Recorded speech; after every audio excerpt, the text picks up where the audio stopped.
I can't tell you how many people have walked up and said, man, look at me. Your daddy saved my life. Your mama saved my life. I was at wit's end.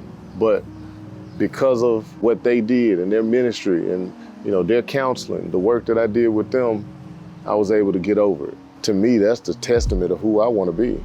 A lot of the foundation of the Healing Center was built around my dad's experience in mental health. My dad was a chaplain at Methodist Hospital, so he was seeing families at one of their worst points. My dad was the first Black chaplain at Methodist Hospital. He loved telling folks that. This was one of the first churches here that really talked about what it meant to be mentally whole. When everybody else was like, you can pray that away, our church was like, we're gonna pray and we're gonna get you this good medicine. We're gonna get you this good counseling. Now that does not seem very earth-shattering, but at the time it was. This church has just been everything to me. I couldn't imagine life without the Healing Center. It really has been a place of healing for so many people. I hadn't even been in here since he passed.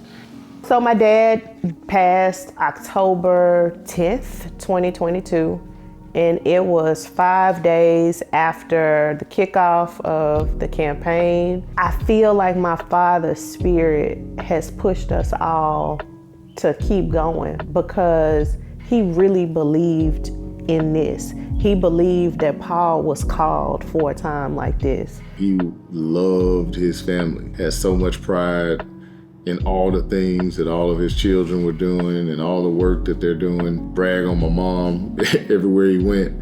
I just took that away from him, is make sure that your family knows that you're there for them. And he always did that.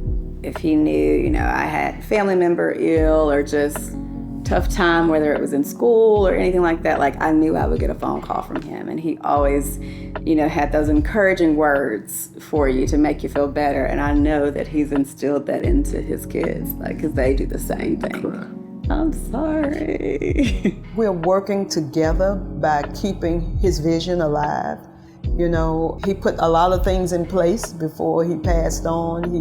He wanted my son to be co-pastor with me as pastor, and we're working together to keep the vision and the ministry going. It's been difficult for her, but she's been making it. They built a life together that was solely focused on supporting the lives of others. That's the legacy that they're looking to leave behind. And so just that wisdom that he would impart pushed me into the race. I really wanted him to be here to see it, but I know he's looking down. And there's some things that have happened even on the campaign trail that have felt like God sent, so I know he's up there pulling strings already.